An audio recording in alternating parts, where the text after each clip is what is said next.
I never thought a stupid parking garage could turn into one of the weirdest nights of my life, but here we are. So picture this. It's pouring rain like the sky just broke open, and I'm stuck in this concrete maze with the one guy I've been trying to avoid for months. Yeah, that kind of night. It all started when I met Nate at this tiny indie bookstore downtown. We both reached for the same copy of some obscure poetry book, and naturally, I ended up pretending I'd been eyeing it for days just to strike up a conversation. Nate was easy to talk to, funny, charming, with this lazy tooliness that made you think he was totally in control, even when he wasn't. We exchanged numbers, hung out a few times, just casual stuff, nothing serious, but there was this electric vibe I couldn't quite place. Fast forward to tonight. I'm at this art opening with some friends, not really feeling the scene, when Nate texts me out of the blue, asking if I want to meet up after. No pressure, just two dudes grabbing coffee or something. I figured, why not? I mean, I liked hanging out with him, even though I wasn't sure where it was going, or if it was going anywhere at all. We leave the gallery just as the rain kicks in hard.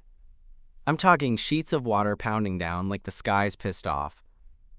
We dash to my car, which, of course, is parked in one of those huge underground garages that feels like it's straight out of a horror movie.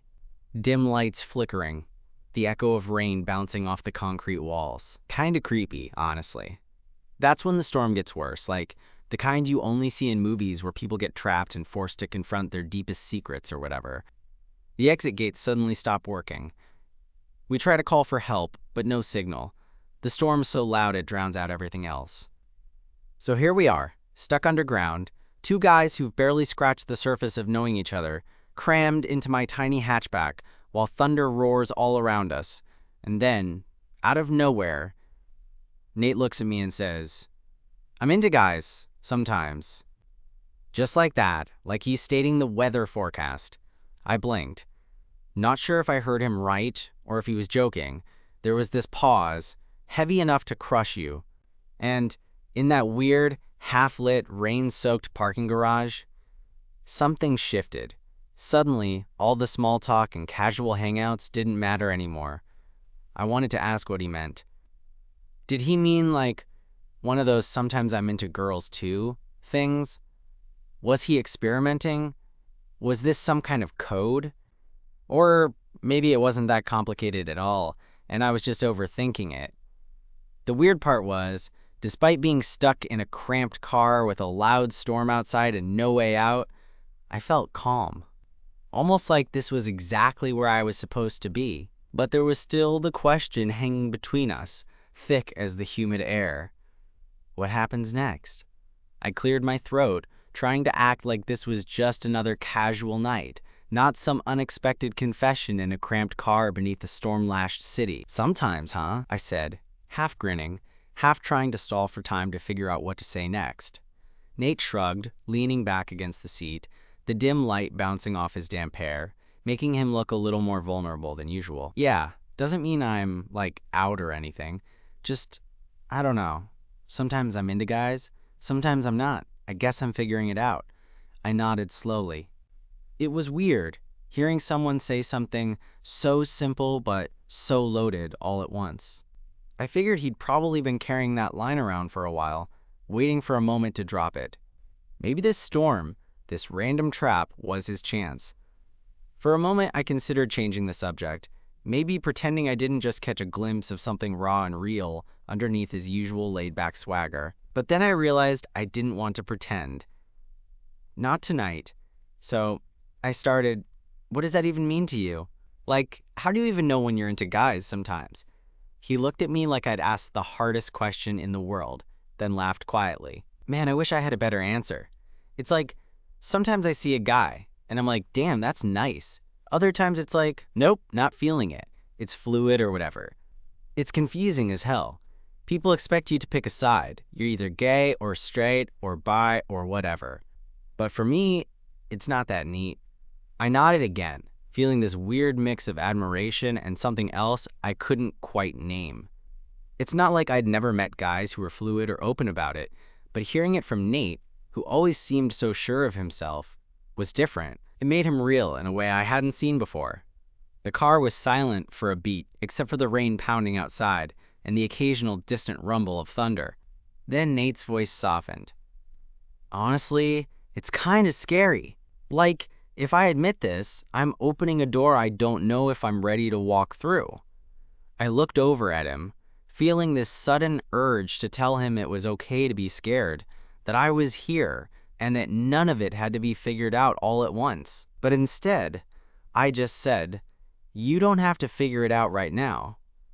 He smiled, the tension in his shoulders easing a little. Thanks. That means more than you know. We sat there for a while. Two guys stuck underground during a thunderstorm, talking about things most people would never say out loud. It was strange and messy and kind of beautiful all at once. After a bit, Nate glanced at the door, then back at me. You ever feel like you're just faking it? Like, pretending to be one way because it's easier, safer? I thought about that all the time. I think most people do in some part of their lives. He nodded, looking relieved that I got it. Yeah, me too. Suddenly, the silence between us felt less heavy. The storm outside was still raging, but inside the car, it was like the world had shrunk down to just the two of us. For the first time, I really saw Nate, not just the guy who was fun to hang out with, but someone who was grappling with stuff just like me.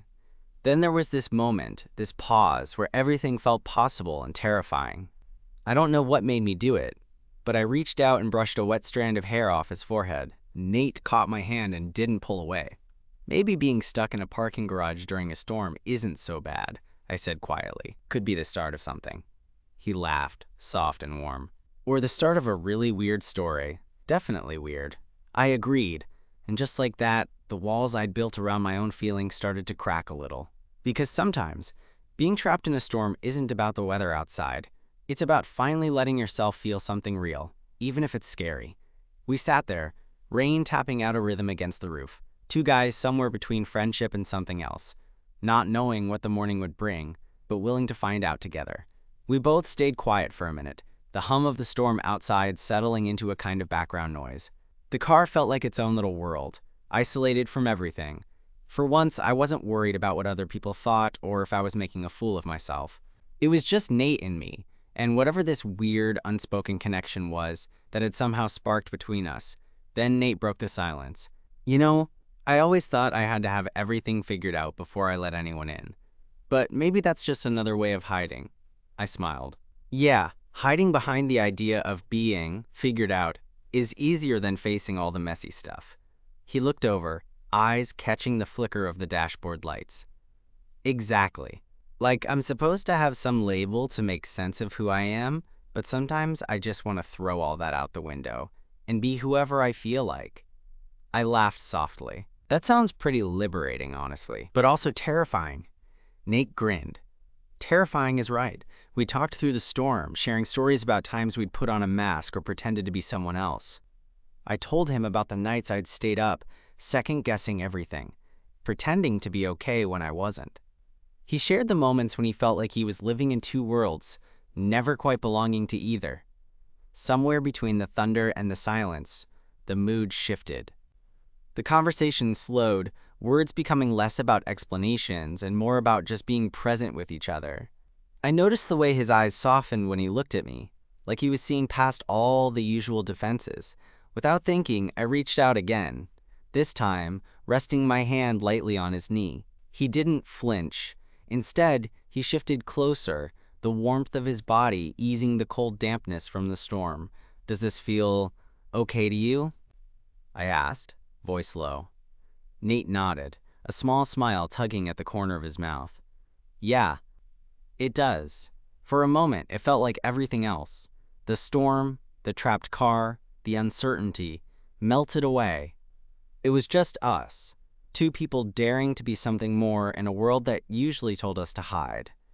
Then, just as quickly as the moment came, the car's radio crackled to life, static, and a faint voice breaking through the silence. The storm had knocked out pretty much all the signal, but somehow a rescue channel was coming through. Hey, is anyone in there? A voice called over the radio. Nate and I exchanged a look, relief flooding both our faces. We weren't stuck anymore. I grabbed my phone again. This time, there was a little signal. I called for help, explaining the situation. While we waited for someone to arrive, the storm outside finally started to ease. The pounding rain softened to a drizzle, and the thunder rolled off into the distance. Nate looked out the window, then back at me with that same half smile. Guess the universe has a weird way of forcing people together, I chuckled. Yeah, trapped in a parking garage during a storm isn't exactly how I imagined tonight going, but I'm glad it did. He took a deep breath, eyes locking with mine. Me too. Maybe this, whatever this is, could be something real. I nodded, heart beating faster than it should. I'd like that. When the security guard finally showed up to escort us out, the tension of being trapped started to fade. But there was this new kind of anticipation bubbling beneath the surface.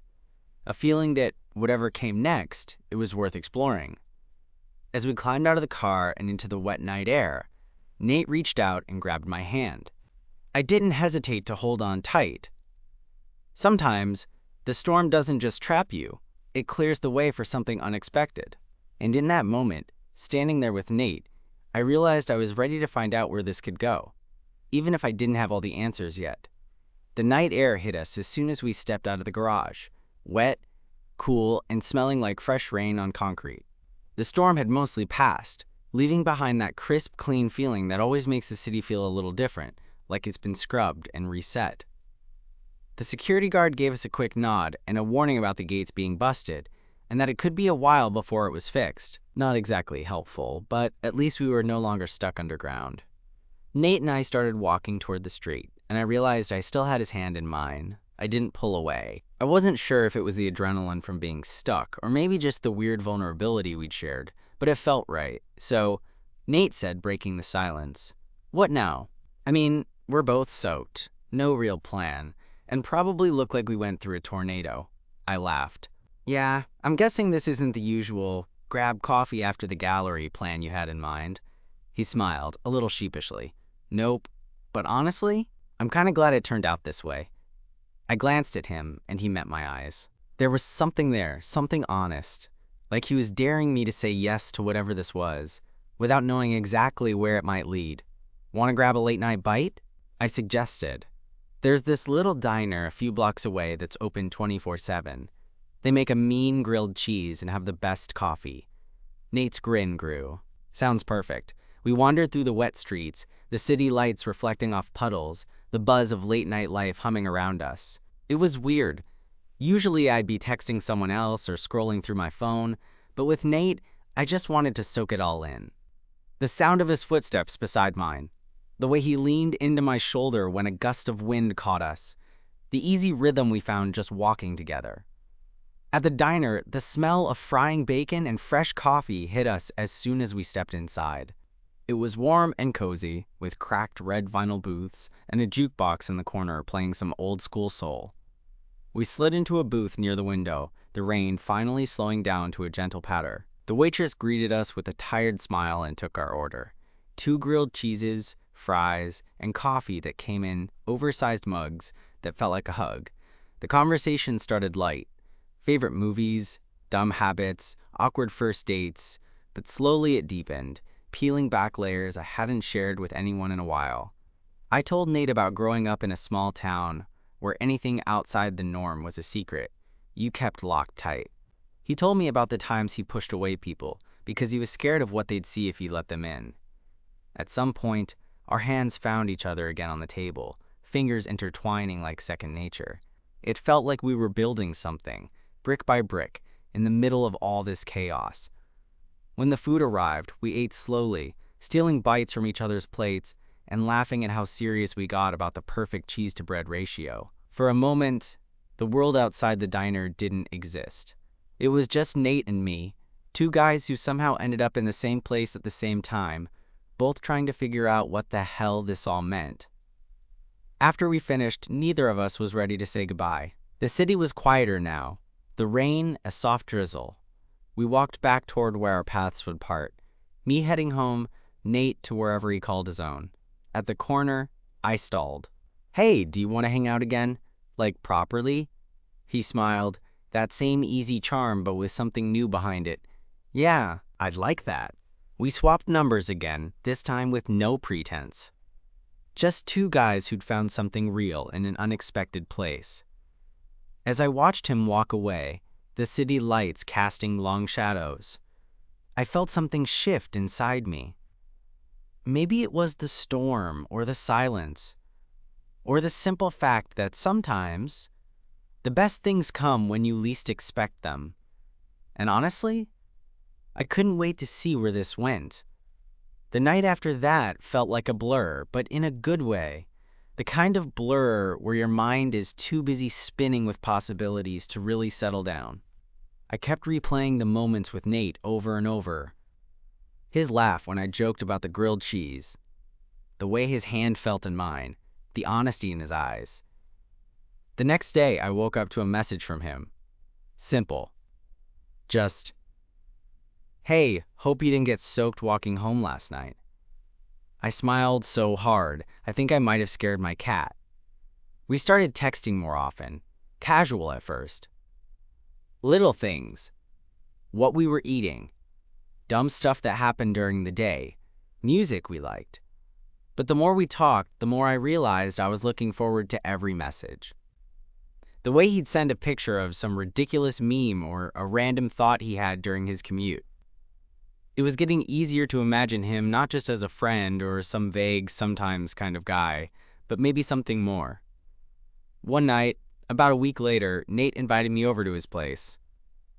It was a modest apartment, tucked into a quiet street, with mismatched furniture and walls covered in band posters and art prints. I liked that right away. It felt like a space that was as much a work in progress as he was. We spent the evening cooking dinner.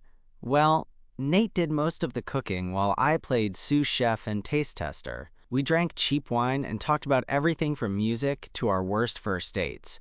At one point, he caught me staring and just smiled. "You're thinking about that night in the garage, aren't you?" I laughed, a little embarrassed. "Yeah, I guess I am. It's kind of hard not to." He got serious for a moment. "Me too. It feels like that night broke something open, like I don't have to pretend anymore." I nodded, feeling my chest tighten in a good way. "I get that. I've spent a lot of time pretending too." Later, as the night deepened, we found ourselves sitting on the couch, closer than before. His hand found mine again, fingers weaving together like they'd always known how to fit. The tension wasn't just physical, it was everything unsaid, all the fears and hopes wrapped up in a touch. "Can I be honest?" Nate whispered. "Always," I said. He hesitated, then took a deep breath. "Sometimes I'm scared. Scared that this, whatever it is between us, won't last. That I'll mess it up or run away." I squeezed his hand, feeling protective. "Hey, nobody's perfect. But I'm here. We're here." He smiled, relief washing over his face. "Yeah, we are."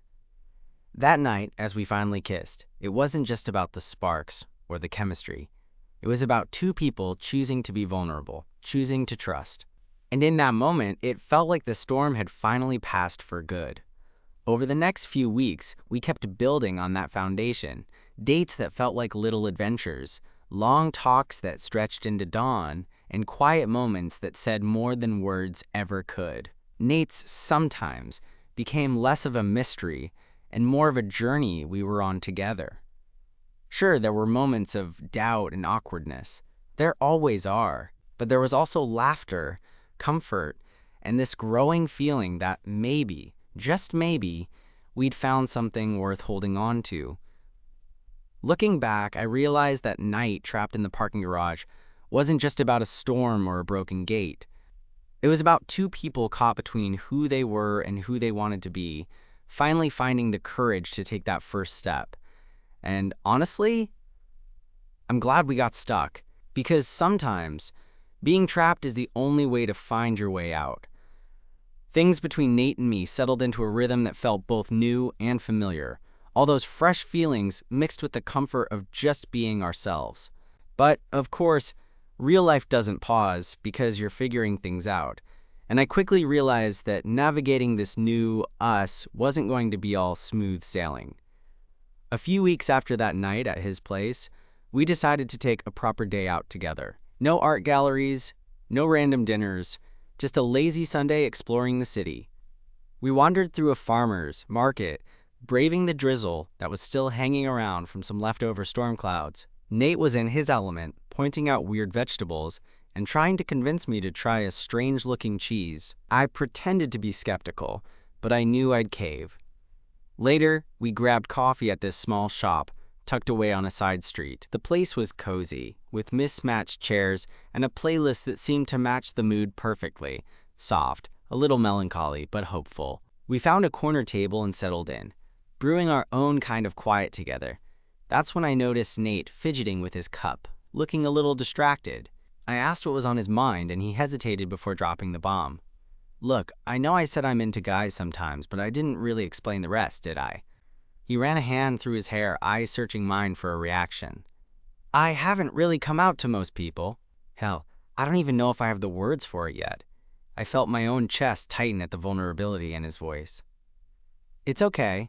You don't have to tell me everything all at once." He nodded, but the weight of it was clear.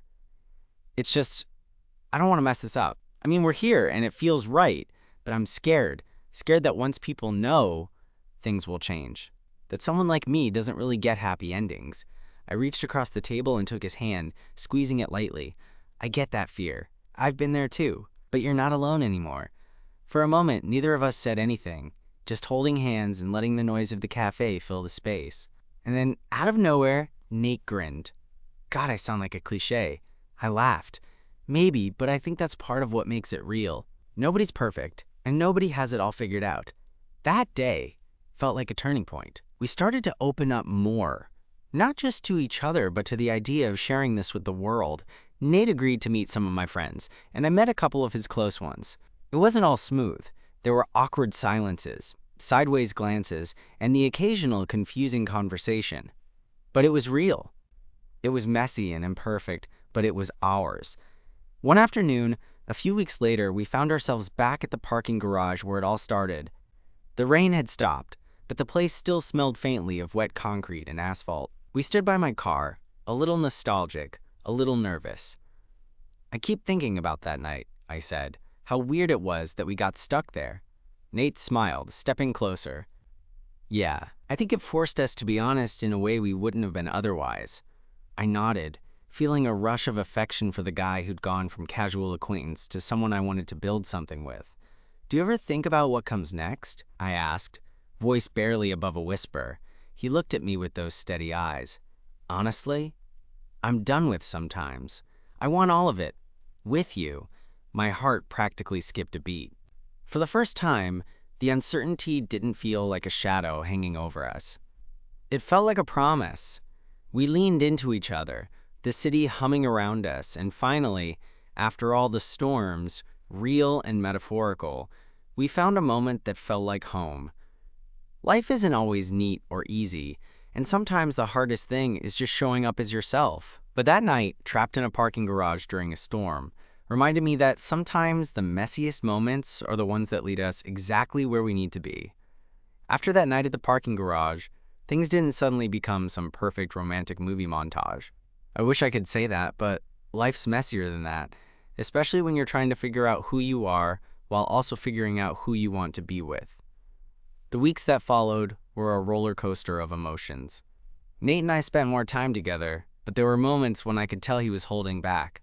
Maybe it was the fear of being judged, or maybe he was just trying to protect himself from getting hurt again. I wasn't immune to those feelings either.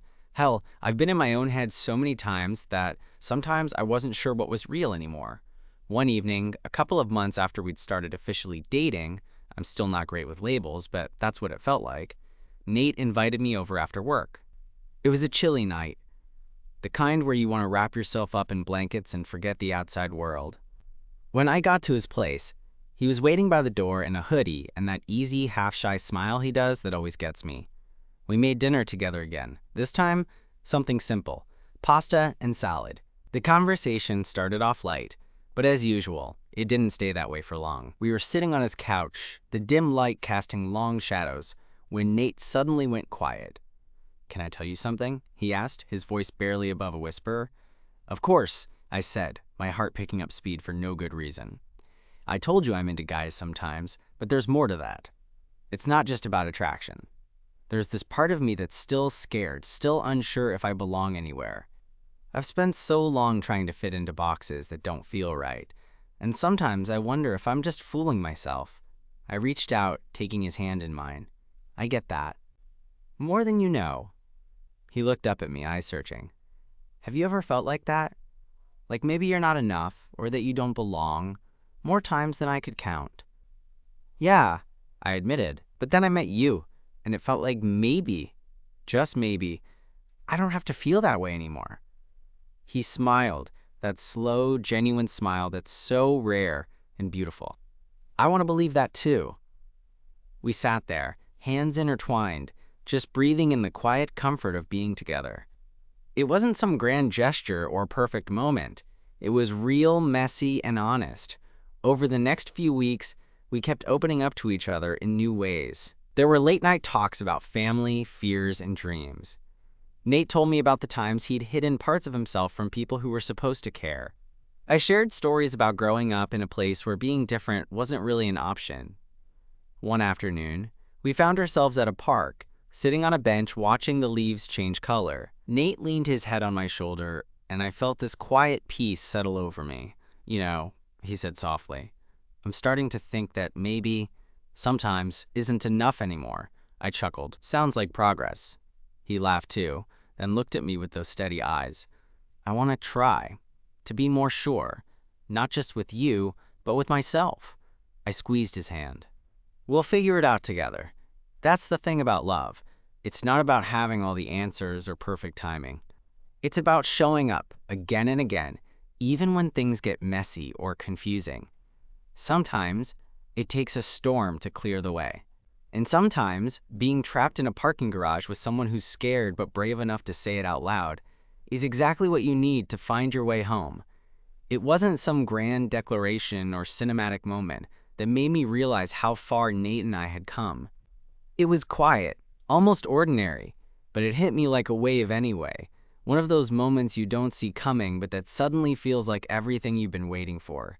We were sitting on my couch one evening, the city lights flickering through the window. Outside, the rain was starting up again, soft and steady, like it was trying to lull the world to sleep.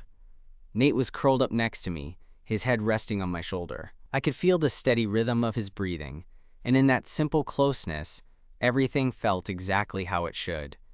He turned his head slightly, just enough for our eyes to meet. There was that familiar hesitant smile, the one that carried so much unspoken stuff. But this time, it felt different. Easier, like he was letting himself be fully present.